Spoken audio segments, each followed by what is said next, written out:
Hello everyone, welcome back to the Analyst for 13th of December 2023, where we will be trying to understand the most important articles from the Hindu and the Indian Express.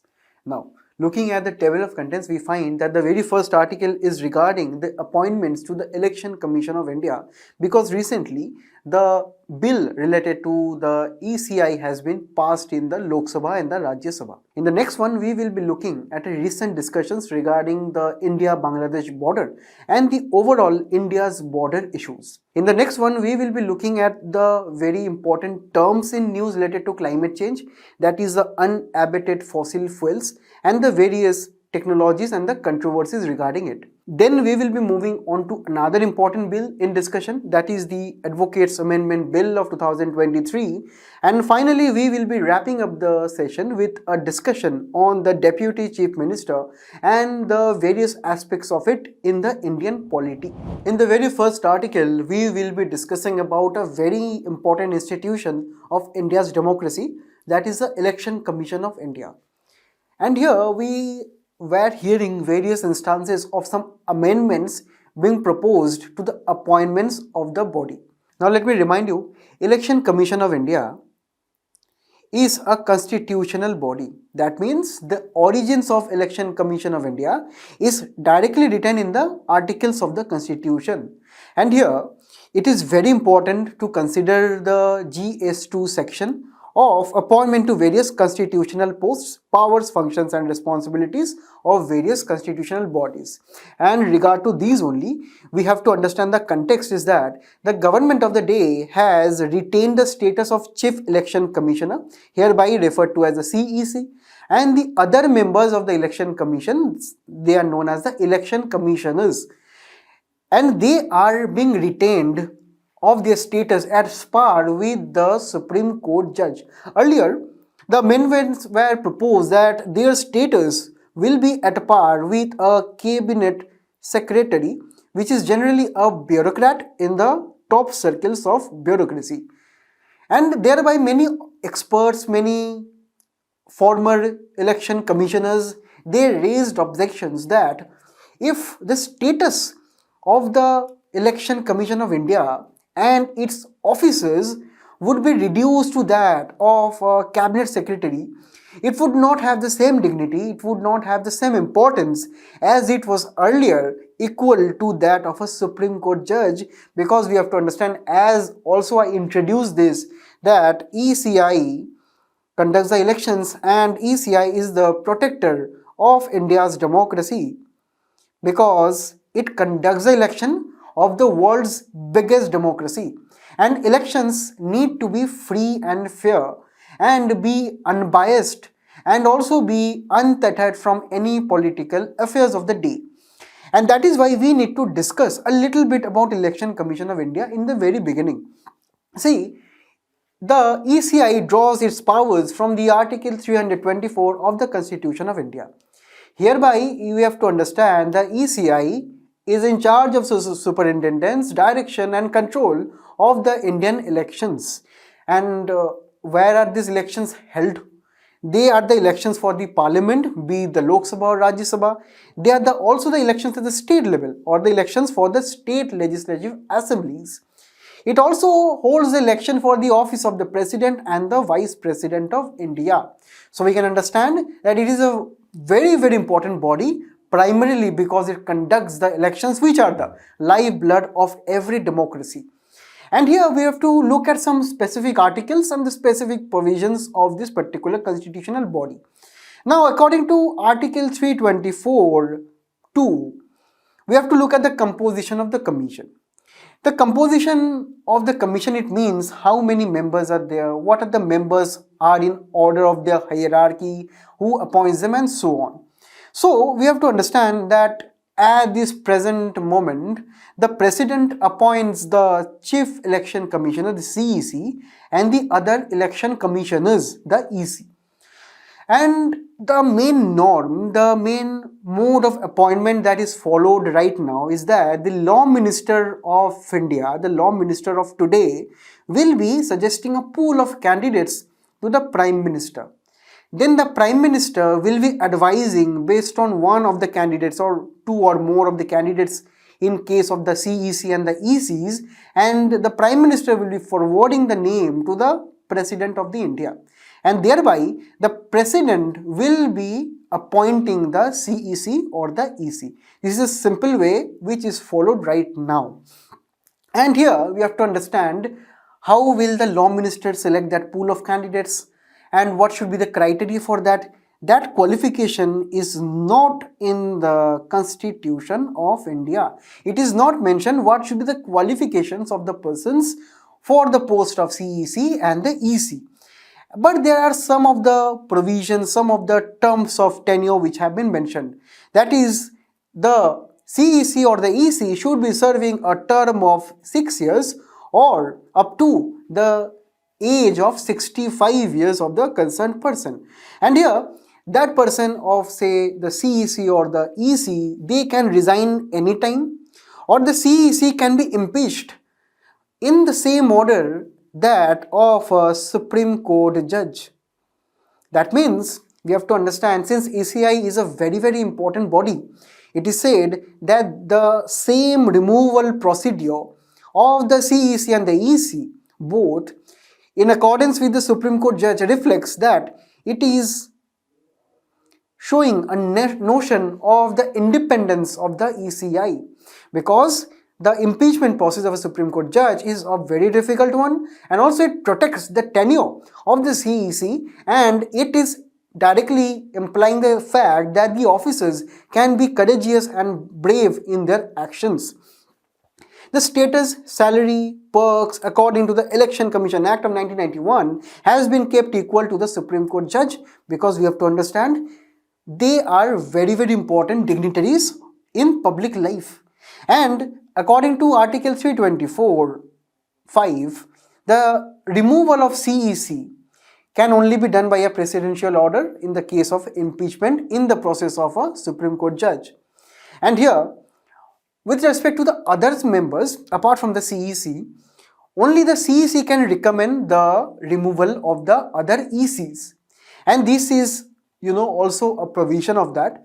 But according to a TN session case of 1995 in the Supreme Court, the Supreme Court directed that the satisfaction or the grounds of removal of the other ECs by the CEC cannot be arbitrary in nature. So there must be a certain procedures, there must be a certain evidential amount of information that must be given for removal of the other ECs. So we can understand from these broad provisions that the ECI is a very important institution, and also the provisions in the Constitution guarantee it's some accordance of independence and also a security of tenure and other important provisions for a constitutional body to function. But here, there are some issues with this particular article and these particular bodies. Now, if we go on to the reading of the Article 324(2) of the Constitution of India, let me read it for you. The Election Commission shall consist of the CEC and such members of other ECs, if any, as the President from time to time may fix, and the appointment of the CEC and other ECs shall, subject to the provisions of any law made in behalf by the Parliament and made by the President. So here we have to understand that the appointment of the CEC and the EC to the Election Commission of India, in the Constitution it is said that the Parliament must by law govern the same, or say the Parliament must be passing a law to consider the appointments to the ECI. But so far, up till the recent amendment, so far there were not any particular, say, legislation or act in which there was a proper way in which the candidates will be selected. There would be some amount of qualifications whatsoever. And it has been said that it was up to the whims and fancies of the ruling power or the ruling party of the day at the central government who would appoint the election commissioners and the chief election commissioners according to their own choices. And that is why there have been many cases in the Supreme Court, and also there have been many debates in the public circles due to this particular absence of law by the parliament in the appointment of the ECI and the CEC and the EC. Now, let me talk you through the chronology of the development. In the year 2015, Anup Barwal's PIL challenged the president's mode of appointing the CEC and the EC, because we have to understand that if the law minister is considering a pool of candidates, what is the particular eligibility of the pool of candidates? Now, what is the guarantee that the pool of candidates would not be biased to the present government after their appointment? So, Anup Baranwal in his PIL, he termed that it is highly unconstitutional because the constitution says that you have to make a law. The parliament has to make a law. Now, this PIL went on, and in 2018, a two-judge bench of the Supreme Court referred the case to a larger bench for further discussion of the same. And finally, that bench culminated in 2023 a very, very important order. That is by the name of Anup Baranwal versus Union of India 2023. It said that the high-powered committee would be constituting of Prime Minister, Leader of Opposition of the Lok Sabha, and the Chief Justice of India, and they will be picking the CEC and the ECs, because Constitution says that there should be a law, but till 2023 there was not any law. Up till right now, the president needs to pass it, assent it, and then only it will become a law. But till now, there is no law of the appointment, and that is why the Supreme Court observed that there is a constitutional vacuum. There must be a provision of a certain amount of healthy provision to appoint the CEC and the ECs, and that is why Supreme Court intervened and said that okay, let us constitute a high-powered committee that will be constituting of the Chief Justice of the Supreme Court, the Leader of Opposition of the Lok Sabha, and the Prime Minister, and whatever or say whoever persons will be nominated by them, selected by them, they would be becoming the CEC or the ECs. And also the Supreme Court observed that according to the Constitution Assembly debates, the founding fathers did not intend the executive exclusively by appointing the CEC, because it is the elections we are talking about. It is the elections for the post of say the cabinet, for the post of say ministers, and finally ultimately the Prime Minister. So elections are electing the executive. Now, should executives only be in control of the selection of the officers of the ECI? That is why the Supreme Court also opined in this judgment that maybe the founding fathers, did not leave it exclusively to the executive for calling it a matter of appointment only in the executive domain of the ECI. And that is why Supreme Court passed the same. Now here, after the judgment, the government brought this bill. This bill is seeking to address the vacuum which have been left by the constitution, and also this is also being said by some of the political circles and also by some experts that it is to challenge the Supreme Court judgment, because let me remind you, the Prime Minister, the Leader of Opposition, and also the Chief Justice of India was there in the Supreme Court judgment of the high-powered committee to appoint the CEC and the ECs. Now the government is being said to include a new legislation to replace this arrangement of the 2023 judgment. Now, earlier, also government introduced a bill. That bill was about the repealing of the Election Commission Act of 1991, where the salary, allowance and the service conditions of the CEC and the ECs were the same level of the Cabinet Secretary, which I told in the beginning too. Now this has been cancelled. This has been now repealed. A fresh amendment has been made and passed. Hereby, by the new and latest amendment, we have two things to consider. First, there will be a search committee. What will be this search committee doing? It will be looking into the people who are eligible for the post of CEC and the EC. They will be finalizing the name of 5 people. The 5 people name finding committee is told as search committee. Here it will be headed by the law minister. Earlier, the earlier amendment bill had the name of the cabinet secretary. So now the various sections of the society and also the former chief election commissioners, they found that in appointment of the CEC, who is as equal as the Supreme Court judge, can their names be recommended by the cabinet secretary who is lower in status than a Supreme Court judge? It was not acceptable. And that is why right now, according to recent bill, the law minister is still the head of that particular search committee. Now, the search committee will be doing what? It will be preparing a name of 5 current and former secretaries to the government of India. So, for the first time, we can say indirectly, we can also see a qualification criteria for the ECI. Not directly, but very subtly and indirectly. Also, there is another, that the second point, the selection committee is also here. Now, remember this high-powered committee of the Supreme Court and come to the Government of India's selection committee after the names of 5 people have been prepared. The selection committee will be constituting of the Prime Minister of India, leader of opposition of the Lok Sabha, and also 1 cabinet minister. Now, we can understand the Chief Justice of India has been replaced by the cabinet minister. This is the change right now. If the president assents to the bill, it will become an act, and thereon you have to update your political or say polity notes accordingly regarding the appointment of the ECI. And let me tell you, very important for prelims this year, because this is the news which is going on. So most importantly, it may come up in the examination.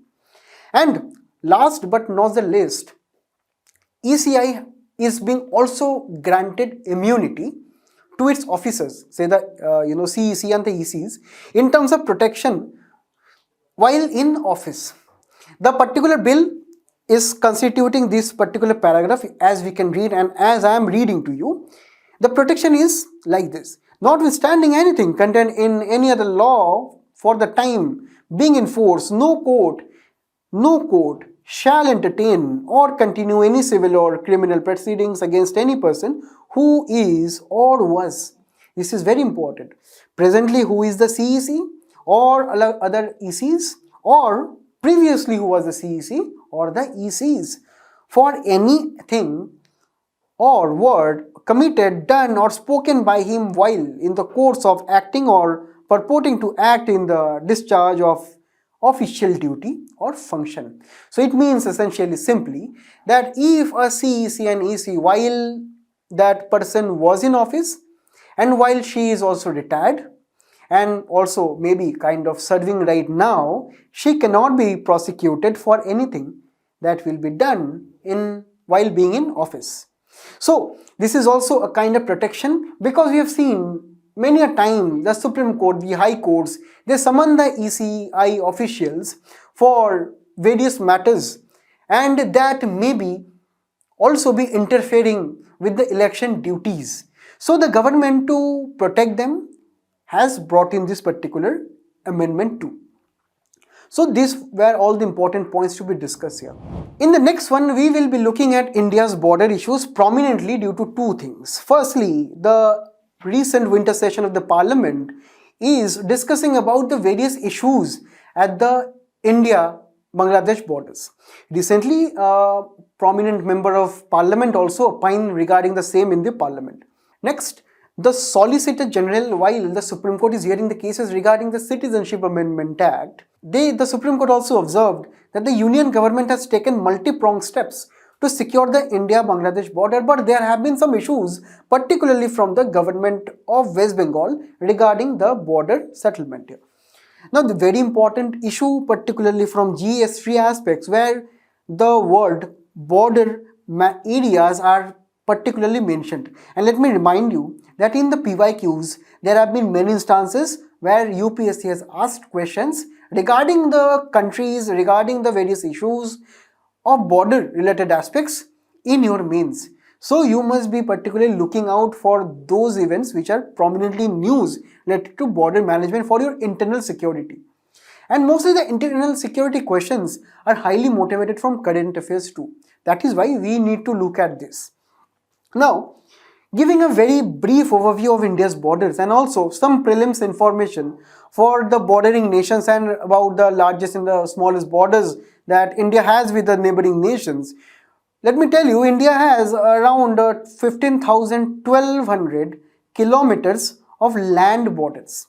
And the various countries that surround India are Pakistan, constituting around 3,300 kilometers, Afghanistan, a very small portion of the northern Kashmir, that is also followed by China, Nepal, Bhutan, Myanmar and Bangladesh.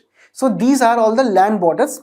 Now it is for you to arrange all these borders in ascending order and descending order, because these are generally are potential questions in the prelims.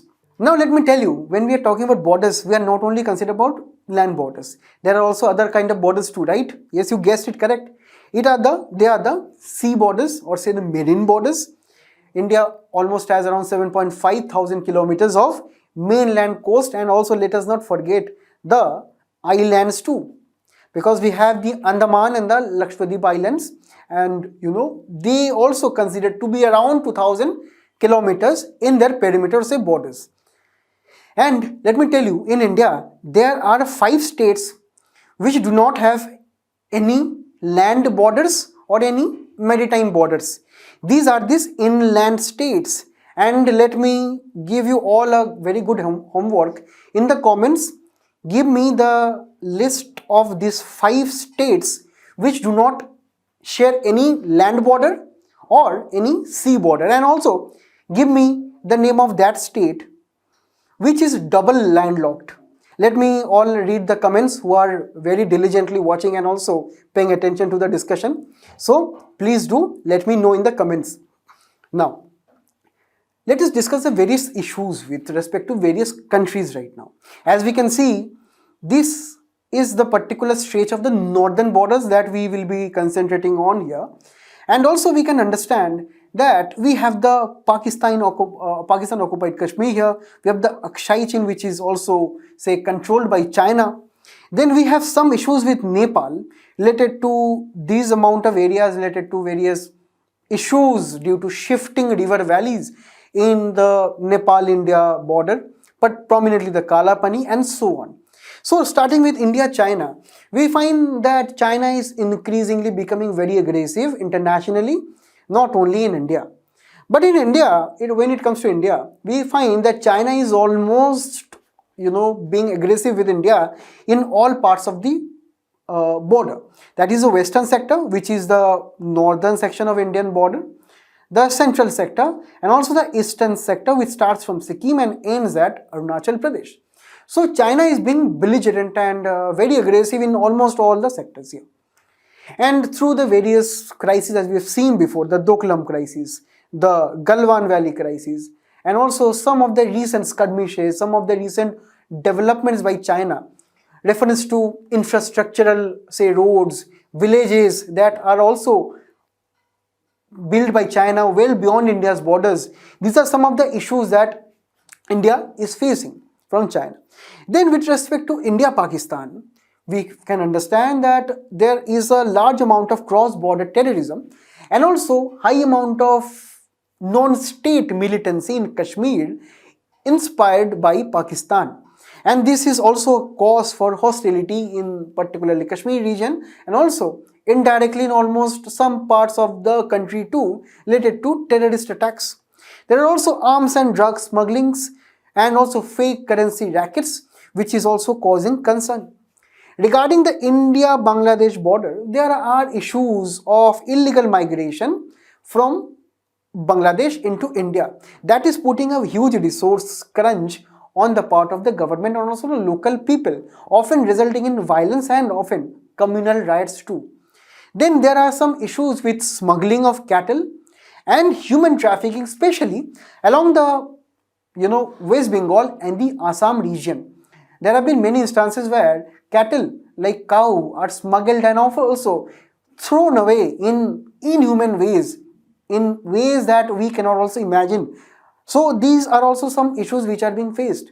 And as of recently, according to the Supreme Court discussions which is going on regarding the Constitutional Amendment Act, the Supreme Court also had the information or had presented before the information that the West Bengal government is not cooperating with the center regarding the fencing of the borders, because we need proper fences so that these activities will be reduced. But the government of the day in West Bengal is being alleged of not being enough cooperative in this manner.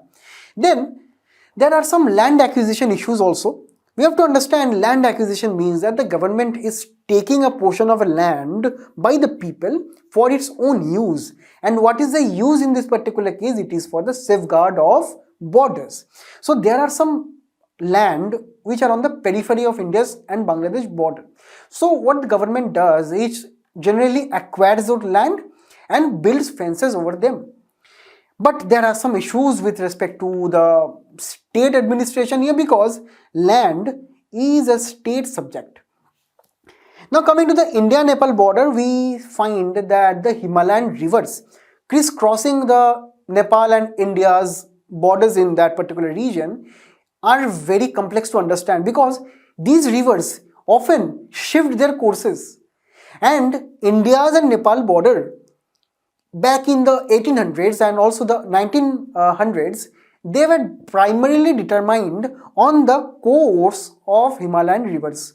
Now, if the rivers themselves shift, there will be some issues pertaining to borders, and that is why Nepal also took the opportunity of a particular border dispute at Kala Pani.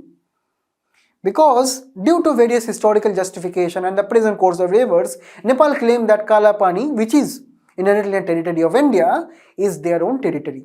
Now there have been some diplomatic issues with respect to Nepal, but still this has not been resolved up to now. Then also we know that India's and Nepal borders are kind of open borders. And by open border I mean that there are a very low amount of surveillance and also very low amount of documentation that is required to pass the borders.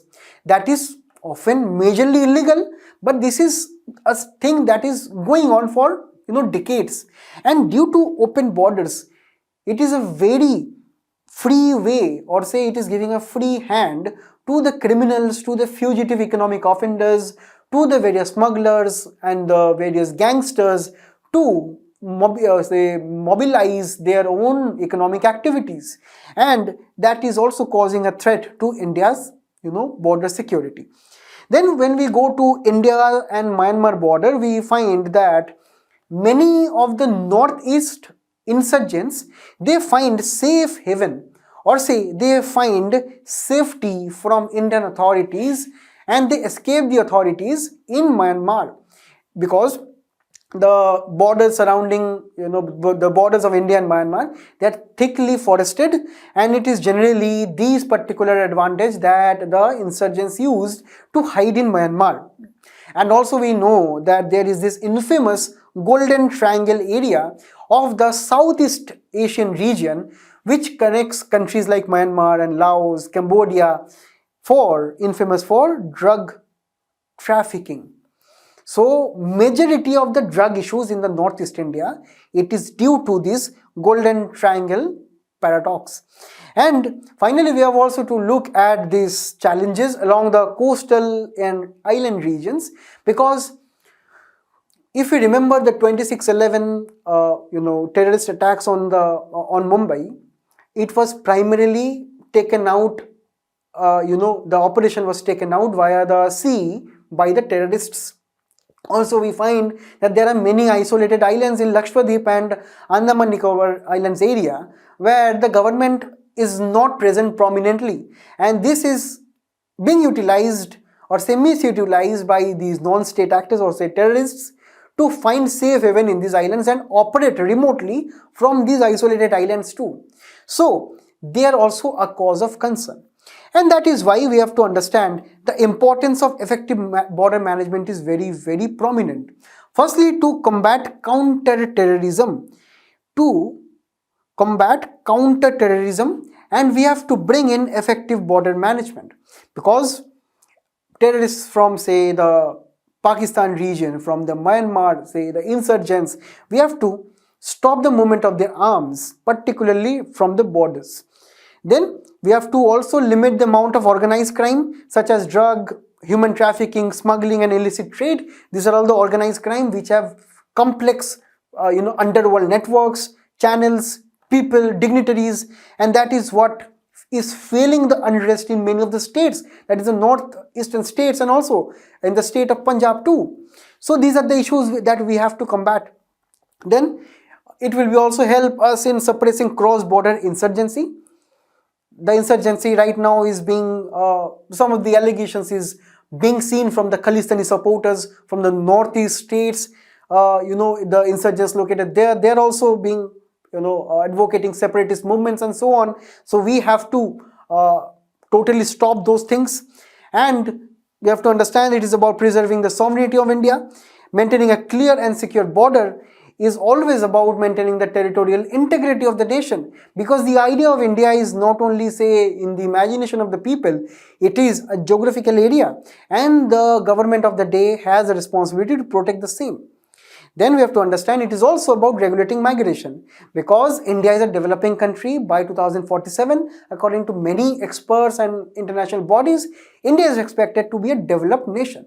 And just like the US, just like the UK, which is today, India will be the next destination for migration, because many of the neighboring states, I mean the neighboring countries, they will be having a good opportunity of coming into India for their economic activities. But that should be legal. When that is legal, that is generally known as immigration. Immigration is alright, but illegal migrant is not good, because unchecked migration will be leading to high amount of pressure on the present people of the present area. And also government will not be prepared to deal with such influx of migrants and illegal immigrants. So that is why it is very, very important to have a border management, and that is why there are some steps which can be taken and also the government of the day has taken. First, it is about the comprehensive integrated border management system, which is about creating a situational awareness, or what is the present status of the various Indian borders at this national level. It is a comprehensive way of border management. Next, we have also border electronically dominated QTR interception technique, which is a complex use of telecommunication systems, satellites, remote sensors, drones to surveil the Brahmaputra regions and their tributaries, especially the Assam Dhubri area. Dhubri area is very porous, and also various rivers, of the tributaries of the Brahmaputra, they crisscross the region, and the area of this concern with Bangladesh, the border here with Bangladesh is very unregulated, and that is why we cannot use, say, human beings there. We have to use technology. That is why it is using this amount of sensors for the monitoring of the same. Then further, we have to also increase the amount of surveillance at the border, that is including the day and night surveillance cameras. Cameras must be equipped with also night vision detection system, and also we must be using proper drones in areas of, say, high rough uneven terrain, and also we can integrate the same with artificial intelligence to automate the process, such as we can say that we can have certain rules and procedure given to the AI to automatically detect and also be aware 24/7. Finally, it is also about the development of the border areas by creating infrastructure all around the borders, particularly by border fencing, roads, floodlights, border outposts, and so on. If we go on to some states like, say, the Himachal Pradesh, Sikkim, we will be coming across border units, we will be coming across army units. So we have to say that we have to build proper roads for the army, proper road for the infrastructure, the last villages too, so that the villages also, or say the border areas also, become satisfied, and the development agenda of the state can percolate to those populations, so that those people cannot be influenced by the neighboring states. This is also a very, very important thing to understand, and that is why India also has this border infrastructure and management regarding the development of overall border areas. Now, in the next one, we will be looking at a very important term known as unabated fossil fuels, very important for GS3, that is conservation, environmental pollution and degradation. Here the context is that the ongoing COP28 summit, there are many terms which are coming in the news, that such is phase in, phase out and so on. One phrase that has taken the center stage is the unabated fossil fuel. Now in prelims and also in mains, UPSC will be asking you about some important terms in the news regarding climate change and also environment. Now let us understand what are unabated fossil fuels. Now unabated fossil fuel is the traditional use of say coal, oil, natural gas and so on. Now what do you mean by traditional use? You are using coal at thermal power plants, right, to generate electricity. Now we all know the implications of burning coal, that is it is releasing huge amount of carbon dioxide, carbon monoxide, sulfur oxides, nitrogen oxides and so on, which some of the gases here is ultimately contributing to climate change, and they are generally known as greenhouse gases. They are related to global warming of the entire world and also contributing to the climate change. So we have to understand this is the traditional use and also a very polluting use. The very word unabated means doing nothing to reduce the carbon dioxide and other greenhouse gases. That means we are just using coal for thermal power plants for generating electricity, and whatever pollutant is there we are just releasing in the atmosphere. Now, if there is unabated, there must be some abated fossil fuels too. How is it possible that we are burning fossil fuels such as coal, natural gas and so on, which are highly releasing amount of say greenhouse gases? Now what are abated ones? See, it is the use of fossil fuels with technologies that can take in the excess amount of carbon dioxide generated back. So how can it be done? Say there is excess amount of carbon dioxide in the atmosphere, right? There is a particular term known as sequestration, that is the act of taking back the CO2, carbon dioxide, from the atmosphere by plants or by various technologies, right? When we say deliberately want to take back the CO2, that is generally known as capturing the CO2, right?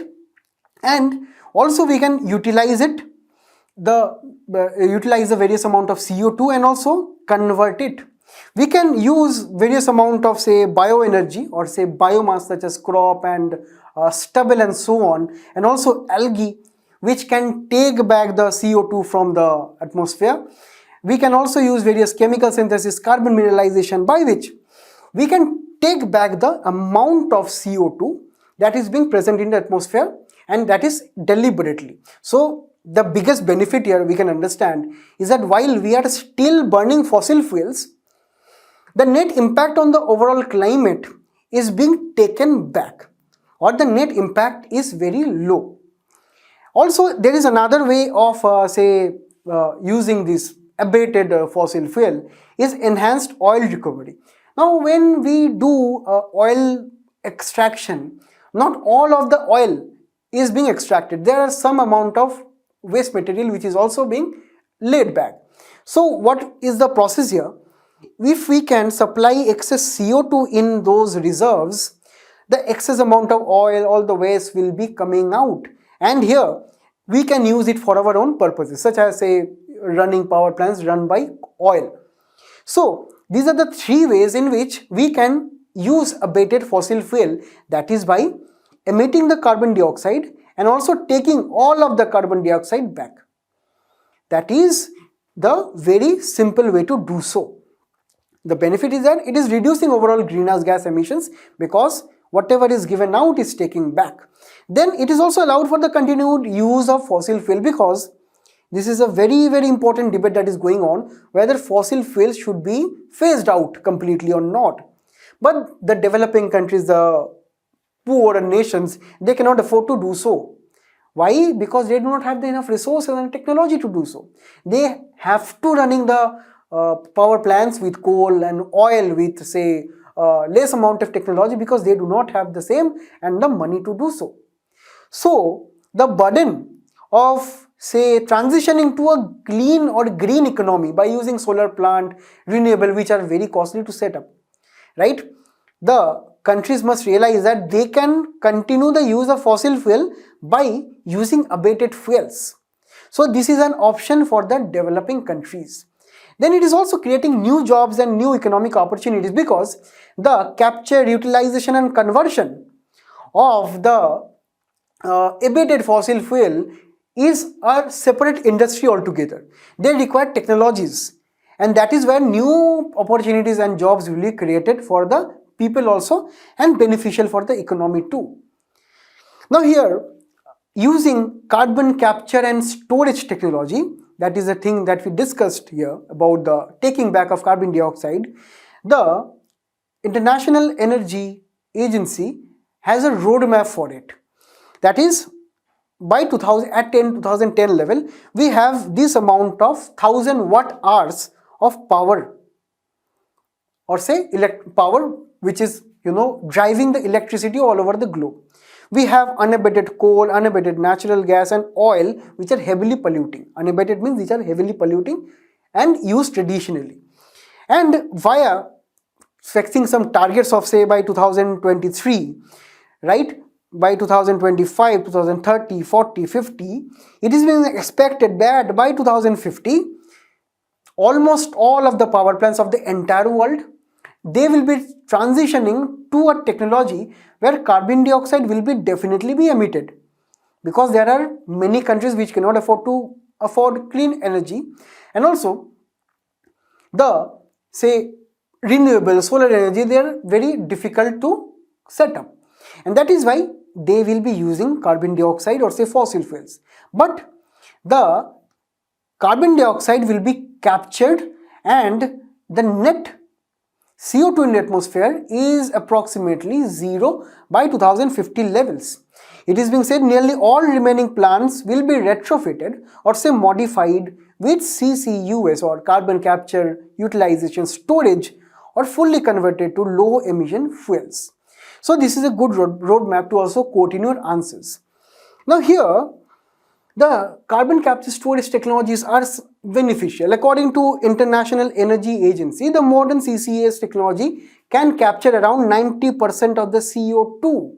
There are many technologies, three of which I discussed, and they can take around 90% of the CO2. But there are some differing opinions by the Energy Economy and Financial Analysis Institute. It says that most of the CCS technologies around the world, they are either underperforming or failed entirely. This is a thing of concern, and also, as we can see here, this is the capture capacity around the years, that is 17, 18, 19, 20, 21 up to 2022, we have the figure. We can understand this is the announced capture capacity by most of the Western nation. That means they say that we will be emitting CO2, but we also will be taking back CO2 by investing in various carbon abating technologies. As we can say, the operational capacity is very, very negligible, but the announced is being increasing. That means the countries are not acting on their aspirations. They are failing to do so. And the challenges for that is that it is very, very costly to set up a CCUS, because you have to understand, we have to capture the carbon dioxide. There are various complex amount of technologies involved.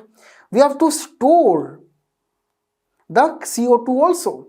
That can be stored in various under the ground facilities. It can be stored under the sea also, but that requires huge amount of investment. And also the cost of CCS versus renewables, we have to understand, renewables, by setting up solar plants, wind turbines, it is slightly less costly than the CCS. Then we have to find that the empirical studies and actual emissions, according to also a 2022 study has been said, says that the projects are not successful also. Even if there are projects, it is not being successful. Then the potential fossil fuel projects that are being set up in countries like the US, the Canada, they are announcing that they will be excavating new coal resources, new petroleum resources. That means with time where the world should be limiting the coal usage, they are announcing new projects. So we have to understand the pace of CCS technologies is not the same pace of more and more new fossil fuel projects. So the pace, if the pace of fossil fuel is higher, then the capture will be less. Ultimately, it will be a totally failed project. And finally, the storage capacity is also very less.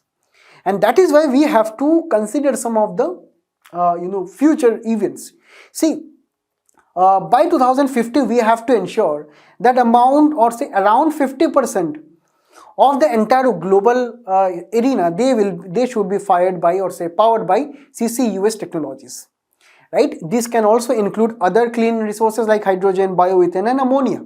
That is all right, but there is a chance in the recent COP28 meeting that there will be either phase out or phase down on unabated fossil fuel.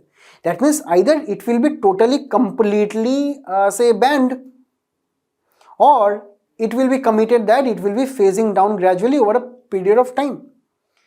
And this is very dangerous, because if you are talking about phase out or phase down, that is about CO2, and if you are particularly concerned about phasing down, right, it will be allowing countries to burn fossil fuels, right, as long as they capture the emission and store it underground. But who will be monitoring them? Who will be monitoring them? Only a mere agreement will be the same thing, or there should be a constitutional body in respective countries, a statutory bodies in respecting countries, or an international agreement deal like the Kyoto Protocol to govern the same. There should be a monitoring aspect, but it is not being clear right now. And also, according to Claire Faison, which is CEO of Climate Analytics, such statements are very important. She says that it is just a way of greenwashing the entire global community, that in the future we'll be using CCUS technologies, or we'll be taking back carbon dioxide, but the projects are increasing, but the phase down or these kind of political commitments by the West, they will not be followed. And typically these CCUS will be nothing but a hogwash or greenwash, right? This is something which is very deceiving in the matter of climate change. The next is about Advocates Amendment Bill, because this is very important for Indian polity, and recently the Parliament passed the Advocates Amendment Bill of 2023.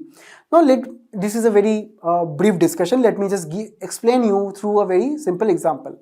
Now imagine there is a person, Hari, right, who cannot afford to go to a court because maybe his land was illegally occupied by his money lender.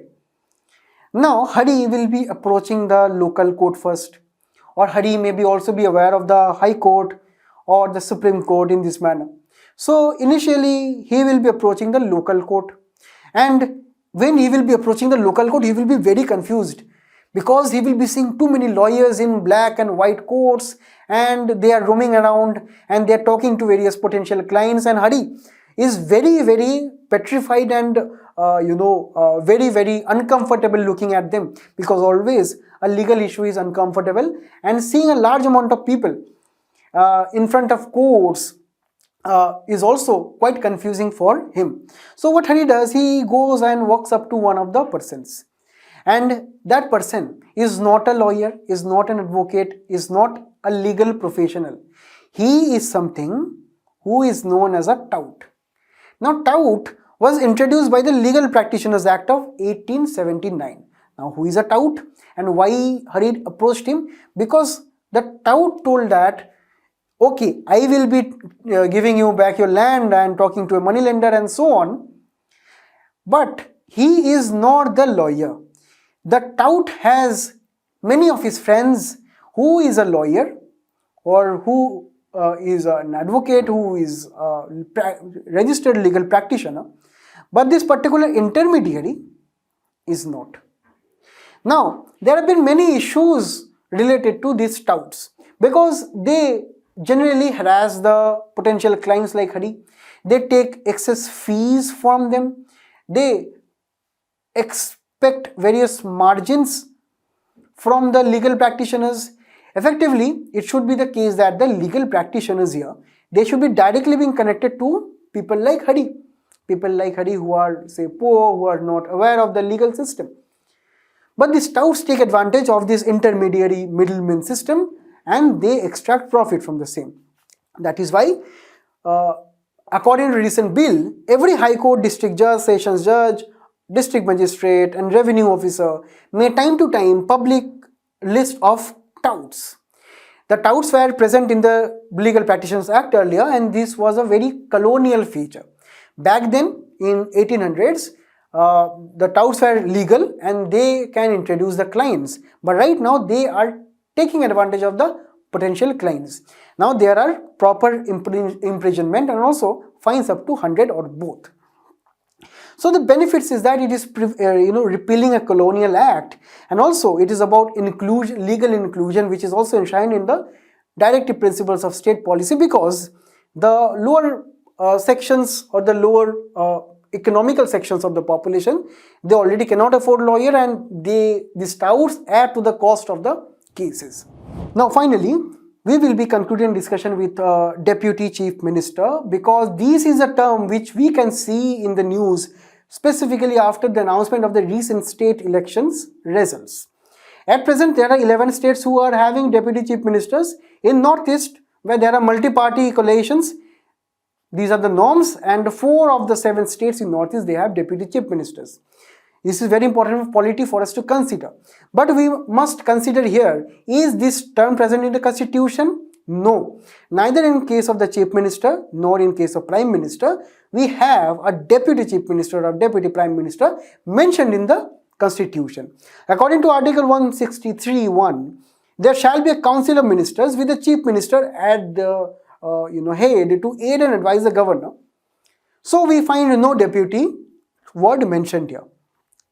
So it is actually followed as a convention, and it is understood that it is equivalent to the rank of a cabinet minister, because we have to consider one case, that is the K.M. Sharma versus Devi Lal and others of 1990. Devi Lal was earlier a deputy prime minister, right? And there was a case that the respondent number 1, or in this case Devi Lal, is just a minister like other members of the Council of Ministers. Though he has been described as a deputy prime minister, it does not mean that it is conferring on him any powers of the prime minister. That means even we have the deputy term, he is just almost as equal to a cabinet minister, not a prime minister. So we have to understand that this is a Supreme Court case. This is perfectly summing up that there is no place in the Constitution for same, but there are conventions which are allowing them same. Neither Article 163 nor 164 mentions any Deputy Chief Minister. The reasons of the post can be understood. It is reflecting the aspirations of the demography, because there can be one leader of a political party who is not having the support of the other MLAs or MPs. So there must be another leader who will be appointed the Deputy Chief Minister, Deputy Prime Minister, to supplement the tasks of the other leaders and also gain support from the party sections. And also in cases of coalition government, when more than one party is at the power in a particular state or center, there can be an instance when 2 of the top leaders from the 2 parties or more parties, they can be cooperating as the Chief Minister and the Deputy Chief Minister. So in cases of coalition government, these are very famous. In Northeast also we have many states following this particular system. And also Deputy Prime Ministers are also not very rare, because from the very first time we have Sardar Vallabhbhai Patel, who was the Deputy Prime Minister of India, because he was a leader as large as of a stature like Jawaharlal Nehru was the first Prime Minister. So he was also appointed as the Deputy Prime Minister. Then we also had Morarji Desai, Charan Singh, then Devi Lal and Lal Krishna Advani. So there have been these amount of Prime Ministers as the Deputy Prime Minister. So this was all for today. I thank you all for being a very patient audience. Till again, all the very best. Thank you.